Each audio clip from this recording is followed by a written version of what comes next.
Hello viewers, কেমন আছেন সবাই? যাযাবর এক্সট্রিমের নতুন একটি ভিডিওতে আপনাদের স্বাগতম। আজকের ভিডিওটি সাগরকন্যা কুয়াকাটা ভ্রমণের দ্বিতীয় পর্ব। এই পর্বে থাকছে আমরা কুয়াকাটা সমুদ্র সৈকতের সর্বপশ্চিম দিকে কি দেখতে পাবো এবং কোন ট্রান্সপোর্টেশন ব্যবহার করব, ভাড়া কত পড়বে ইত্যাদি। তো বন্ধুরা, আমরা যাত্রা শুরু করে প্রথমেই কুয়াকাটা সমুদ্র সৈকতের অটো স্ট্যান্ডে চলে আসলাম।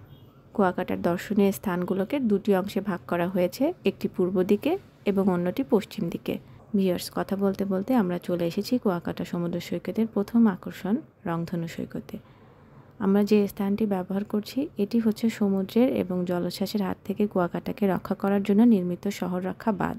আর এই বাঁধ তৈরিতে ইট সিমেন্টের যেই স্ল্যাবগুলো ব্যবহার করা হয়েছে, এই স্ল্যাবগুলোকে লাল, হলুদ, নীল, সবুজ ইত্যাদি রঙে রাঙিয়ে তোলা হয়েছে, যা থেকে সৈকতের এই অংশটুকুর নাম হয়েছে রংধনু সৈকত। এই জায়গাটি খুবই ফটোজেনিক এবং দূর থেকে দেখতে অসম্ভব সুন্দর লাগে। জোয়ারের সময় বা বর্ষার সময় সমুদ্রের পানি এইসব স্ল্যাবের খুব কাছে চলে আসে, তখন দেখতে আরও বেশি সুন্দর লাগে। বাঁধের বিশাল রাস্তা ধরে সামনের দিকে আস্তে আস্তে আমরা চলে এসেছি কুয়াকাটার শুটকি পল্লীতে। এখানে দেখতে পাবেন বাহারি রকমের মাছের শুটকি, এর মধ্যে ছুরি, বোয়াল, কোরাল, লইট্টা, রূপচাঁদা ও চিংড়ি উল্লেখযোগ্য। কুয়াকাটা শুটকি পল্লী দেখা শেষ করে আমরা সরাসরি চলে গেলাম সর্বপশ্চিমের শেষ প্রান্তে। সেখানে দেখতে পাবো লেবুর বন, ঝাউবন এবং সুন্দরবনের পূর্ব দিকটা। দর্শনীয় স্থানগুলো ভ্রমণ করার ক্ষেত্রে অটোরিকশা অথবা মোটরসাইকেল ব্যবহার করতে পারেন। আপনারা যদি ফ্যামিলি বা গ্রুপ নিয়ে আসেন তাহলে অটোরিকশায় ভালো হবে। একটা অটোরিকশায় 6 জন বসতে পারবেন এবং এটা অবশ্যই রিজার্ভ করে নেবেন। যদি 1 জন বা 2 জন হন তাহলে মোটরসাইকেল দিয়েও ঘুরে দেখতে পারবেন। ভাড়া পর্যায়ক্রমে 200 থেকে 1000 পর্যন্ত হয়ে থাকে। মোটরসাইকেল বা অটোরিকশা রিজার্ভের ক্ষেত্রে অবশ্যই দরদাম করে নেবেন। আমরা যেহেতু 4 জন ছিলাম তাই একটি অটো রিজার্ভ করে নিলাম, যা প্রথমে ভাড়া চেয়েছিল 800 টাকা, পরবর্তীতে আমরা 4 জন 500 টাকায় ঠিক করি। আমরা যেহেতু এখন পশ্চিম দিকে যাচ্ছি তাই পশ্চিম দিকে কি দেখতে পাবো সেই বর্ণনাগুলোই দিচ্ছি। পশ্চিম দিকে রয়েছে কুয়াকাটার রংধনু সৈকত, শুটকি পল্লী, লেবুর বন, ঝাউবন এবং সুন্দরবনের পূর্ব দিকের শেষ অংশ। তবে আমাদের যাওয়ার পথে কুয়াকাটার ফিশ মার্কেট, রেস্টুরেন্ট বা মাছের হোটেলগুলো লেবুর বন পার হয়ে যাব, যেগুলো আসার সময় দেখব। বলতে বলতে আমরা কুয়াকাটার সমুদ্র সৈকতের একদম পশ্চিমে শেষ প্রান্তে চলে এসেছি। এই যে এই পাশে যে দেখছেন সাগর থেকে একটা নদীর মতো হয়ে গিয়েছে, এটাকে স্থানীয়রা আন্দারমানিক নদী বলে চিনে।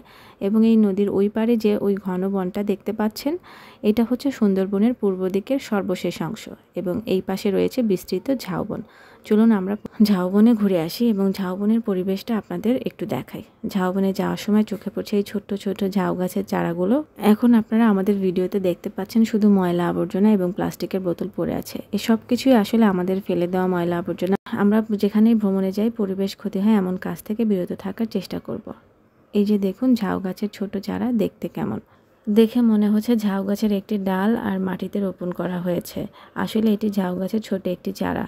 মোটামুটি অনেকটা জায়গা জুড়ে এই ঝাউ গাছের ছোট চারা রোপণ করা হয়েছে।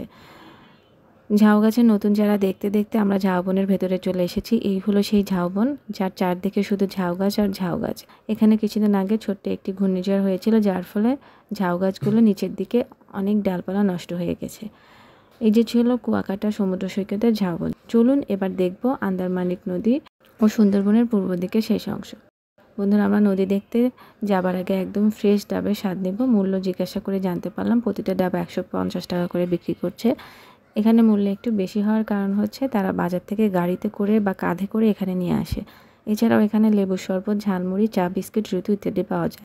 পর্যটন স্পট হিসেবে সব কিছুর মূল্যই একটু বেশি, তাই সকলকে একটা অনুরোধ করবো, আপনারা যেখানেই যেটা খাবেন খাবার পূর্বে অবশ্যই দরদাম করে নেবেন। আমরা ডাব খাওয়া শেষ করে এখন নদীর দিকে যাচ্ছি।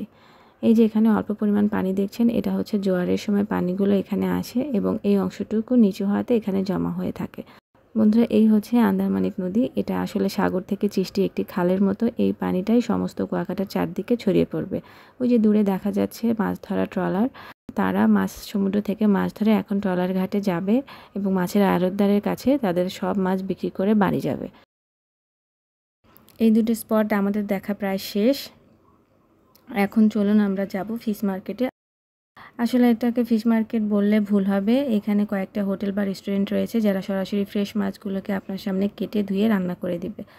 চলুন দেখি এখানে কি ধরনের মাছ পাওয়া যায়। এখানে রয়েছে লাক্ষা মাছ, রূপচাঁদা মাছ এবং ভিতরে বরফের নিচে রয়েছে কোরাল মাছ, টোনা মাছ, লইট্টা মাছ ইত্যাদি। এই পাশে রয়েছে সমুদ্রের জীবিত কাঁকড়া, এদিকে রয়েছে অনেকটা পাতার মতো দেখতে একটি মাছ, স্থানীয়রা বাঁশপাতা নামে ডাকে। আরও রয়েছে সামুদ্রিক বড় বড় চিংড়ি মাছ। এই দোকানটাতে রয়েছে বিশাল বড় সালমন মাছ।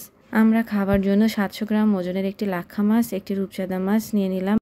বাড়ির ভেতরে মহিলারা রান্নাবান্না এবং কোটাকাটির কাজ করার বিধায় আমরা মাছ কাটা, ধোয়া, রান্নার কোনো ভিডিও নিতে পারলাম না। তো ভিউয়ার্স, আমাদের খাবার চলে এসেছে। এখানে খাবারগুলো অনেকটা প্যাকেজের মতো, ভাত এবং ডাল আপনি যতটুকু পরিমাণ খেতে পারেন। তারা বাঁশপাতা মাছ দিয়ে এক প্রকার ভর্তা তৈরি করে দেয়। এইগুলো হলো সেই ভর্তা এবং এটা অসম্ভব মজাদার। এটা হলো রূপচাঁদা ভাজা এবং এই বড় ট্রেতে আমাদের লাক্ষা মাছটি ভুনা করে দিয়েছে। প্রাইসের কথা যদি বলি তাহলে ভাত এবং ডালের প্যাকেজ হচ্ছে 50 টাকা আনলিমিটেড। মাছ আপনারা দরদাম করে যেটা কিনবেন সেটাই ভেজে দেওয়া হবে, ভাজার জন্য আলাদা খরচ দিতে হয়। খাবার শেষ করে আমরা হোটেলের উদ্দেশ্যে আবার অর্ডার দিলাম এবং পথের মধ্যে আমরা ঝিনুকের বীজ দেখতে পেলাম। অসংখ্য লক্ষ কোটি কোটি ঝিনুক সেখানে পড়ে আছে। এই হলো ফাতরার বন, যা লেবু বন নামে পরিচিত।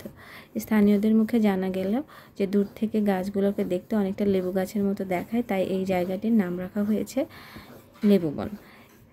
এক ফাঁকে আমি আমাদের অ্যাডমিনকে আরও একটি ছবি তুলে দিলাম এবং আমরা হোটেলের উদ্দেশ্যে পুনরায় যাত্রা শুরু করলাম। কুয়াকাটা সমুদ্র সৈকতের পূর্ব দিকের দর্শনীয় স্থানগুলো কী এবং কিভাবে দেখবেন তা পরবর্তী ভিডিওতে আপনারা জানতে পারবেন। ততক্ষণ পর্যন্ত ভালো থাকবেন, আমাদের সঙ্গে থাকবেন। আল্লাহ হাফিজ।